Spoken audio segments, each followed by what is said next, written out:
In ancient Rome, when the Republic fell into crisis, they had a curious solution.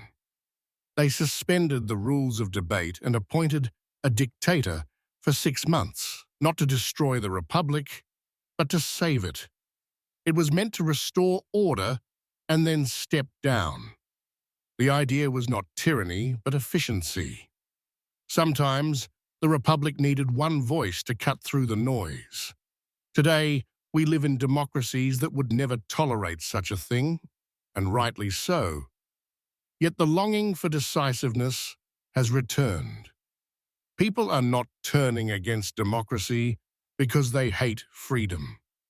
They are losing faith because democracy feels like it no longer works. Across the Atlantic, both America and Europe are trapped in different kinds of paralysis. The American system is locked. The European one is stuck in slow motion. One cannot change, the other cannot move. They represent the two illnesses of modern democracy: rigidity and hesitation. In the United States, democracy has become too safe for its own good. The Founding Fathers built a system designed to prevent tyranny, but in doing so, they built one that struggles to act. Even when one party controls both the White House and Congress, almost nothing can move forward. The 60-vote rule in the Senate, called the filibuster, means that almost every law needs 60 votes to pass, not 50. It was meant to encourage compromise, but in reality, it gives the minority the power to block nearly everything. Donald Trump recently demanded to end the filibuster, what he called the nuclear option. But even his own party refused.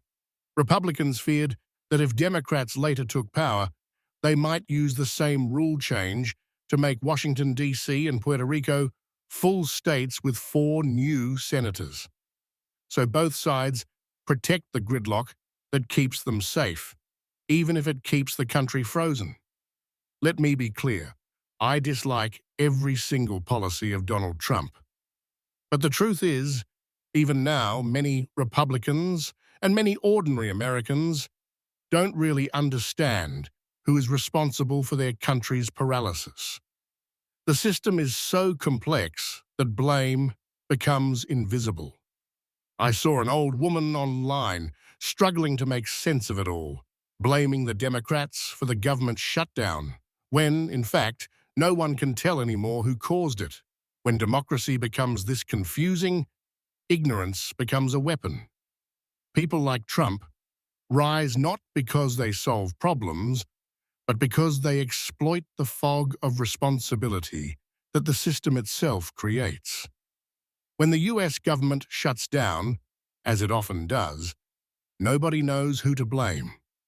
Is it the Democrats? The Republicans? The president? Responsibility disappears into the system. In a true democracy, power should be visible and responsibility clear. The American system was designed to prevent dictatorship, but it has also prevented clarity. Europe suffers from the opposite problem. It doesn't block decisions. It drowns them in discussion. Governments take months to form, and coalitions spend even longer trying to agree. At the European Union level, it's even slower. The EU still requires unanimous approval in key areas such as foreign policy and taxation. One small country can stop everything. The European Parliament, the only body directly elected by citizens, cannot even propose laws. It can only approve or reject what the European Commission writes. Europe needs real European politics, not 27 national parties pretending to agree. There should be true European parties, socialist, conservative, green, movements that cross borders and give citizens a shared voice. And just as America needs fewer breaks, Europe needs fewer bureaucracies. From Lisbon to Berlin, Government exists in layers, each with offices, budgets, and the power to delay. It feels democratic, but it makes decisions painfully slow. Europe is the continent of discussion. America, the continent of division. One talks forever, the other blocks forever. In both systems, inefficiency kills belief. People live in a fast world. Instant news, instant messages, instant results. But their governments move like in the 19th century. When decisions take too long, citizens stop believing not in a government, but in democracy itself. And when faith fades, people start wishing for someone who can simply get things done. That's how democracies begin to crumble, not from coups, but from exhaustion. Democracy doesn't need a dictator. It needs efficiency, speed, and accountability. It needs to deliver results without losing its soul. In the United States, that means modernizing the system, ending gerrymandering and the Electoral College, replacing supermajority rules with simple ones, by ending the filibuster and making senators and representatives accountable for what they achieve, not what they say. In Europe, it means simplifying governance, ending unanimity in key EU decisions, giving the European Parliament full legislative power, creating truly European political parties, and cutting redundant administrations. Democracy must be faster, but not weaker. The principle is simple. Democracy survives only when citizens can see that it still works.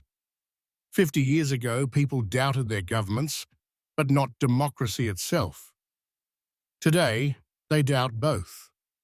The next renewal of democracy will not come from saviors or strongmen, but from trust. The trust that our systems can act, can decide, can deliver. Like the Romans, we don't need a Caesar. We need courage. The courage to make democracy move again, to make it responsible again, to make it believable again. If you enjoyed this video, please like and subscribe for more analysis on politics and global affairs. Visit westernrelations.com for in-depth commentary on Europe, America, and the future of democracy. Thank you for watching.